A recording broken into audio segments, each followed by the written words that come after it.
Oke, kita mulai ya deep dive kita kali ini. Nah, ada satu sumber nih di depan kita, sebuah ringkasan renungan siang yang Anda bagikan tadi. Ya, betul. Fokusnya ini tajam banget ya ke Filipi 3 ayat 14. Dan gimana ayat ini ngomongin soal dinamika kehidupan orang percaya. Ya, ayat yang cukup populer itu. Betul. Nah, misi kita sekarang ya kita mau bongkar nih intisari dari renungan ini. Kita gali lebih dalam apa sih artinya menjalani hidup yang punya tujuan gitu menurut perspektif ini. Siap ya? Langsung aja deh kita bedah. Siap-siap, mari. Oke, yang pertama nih yang langsung wah kerasa nendang gitu ya dari ringkasan ini itu soal punya tujuan yang jelas. Sumber Anda ini nyebutnya panggilan sorgawi dari Allah dalam Kristus Yesus. Wah ini bukan sekedar tujuan biasa aja ya, kedengarannya fundamental banget gitu. Betul sekali.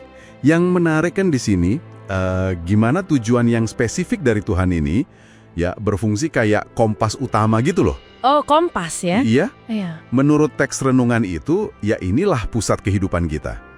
Kalau nggak ada arah yang jelas, ini ya usaha kita bisa jadi sia-sia atau muter-muter aja nggak jelas tujuannya. Bener juga sih. Ini yang ngasih makna pada perjalanannya kan.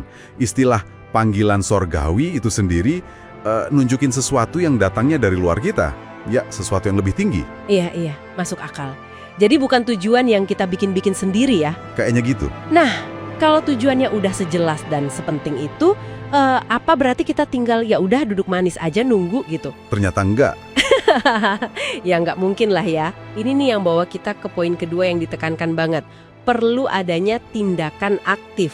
Nah, sumber ini pakai kata yang kuat nih, berlari-lari. Wah ini jelas bukan jalan santai sore-sore ya. Bukan, sama sekali bukan.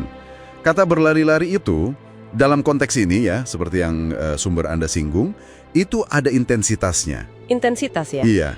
Jadi bukan cuma soal gerak maju biasa, tapi gerak dengan kesungguhan, terus kegigihan, ada urgensinya juga.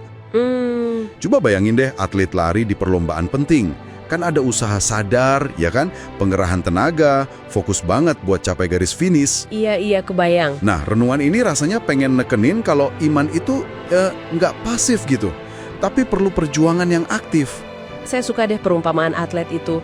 Jadi ada usaha, mungkin capek juga ya, tapi ya terus maju gitu. Persis, ada effortnya. Nah, kalau kita udah punya tujuan yang jelas, terus kita lagi berlari-lari nih ke arah sana, tantangan berikutnya apa dong? Nah, ini dia poin ketiga, menjaga fokus ke depan. Ini penting.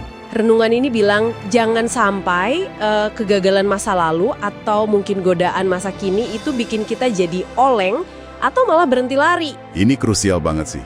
Kalau kita lihat gambaran besarnya ya, ini soal disiplin. Disiplin mental, disiplin spiritual. Disiplin ya? Iya, sumber Anda kan menekankan buat terus lihat ke depan, ke apa yang disebutnya hadiah kekal.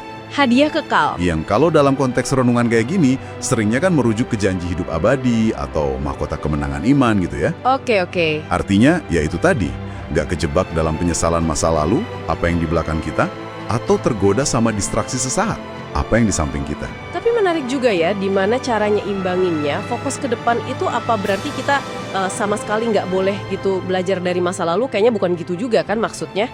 Nah, itu pertanyaan bagus banget.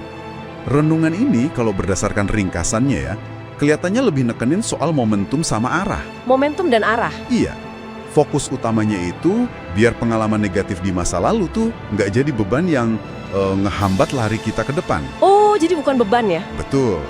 Jadi ya mungkin bukan berarti amnesia total gitu sama masa lalu, tapi lebih ke jangan biarkan masa lalu itu mendefinisikan kita atau bikin langkah kita lumpuh sekarang. Oke, paham. Prioritasnya tetap garis finish itu, tujuan sorgali tadi. Sip. Oke, jadi kalau kita coba rangkum nih buat Anda yang dengerin, ringkasan renungan ini ngasih gambaran ya, sebuah model kehidupan yang wah terarah banget. Pertama, harus ada tujuan yang jelas, yang sifatnya ilahi, yaitu tadi panggilan sorgawi. Betul. Kedua, tujuan ini nuntut tindakan aktif yang sungguh-sungguh, digambarin kayak berlari-lari. Ya, lari bukan jalan. Dan ketiga, semua ini perlu dibarengi sama fokus ke depan yang teguh, nggak keganggu sama masa lalu atau masa kini, demi ngejar si hadiah kekal itu. Wah, ini tiga-tiganya nyambung banget ya. Persis. Nggak bisa dipisah-pisah. Semuanya kerja bareng. Tujuan ngasih arah buat lari kita, terus fokusnya ngejaga kita tetap di jalur itu menuju hadiahnya. Nah, ini jadi bawa kita ke sebuah refleksi penutup nih buat Anda. Kalau hidup ini memang kayak perlombaan yang butuh lari sungguh-sungguh ke tujuan spesifik, kayak yang digambarin renungan ini ya. Iya. Kira-kira nih, dalam keseharian Anda, tindakan konkret apa aja sih yang bisa jadi cerminan dari keseriusan berlari-lari dan fokus ke depan itu? Nah, itu sesuatu buat Anda pikirin lebih lanjut deh.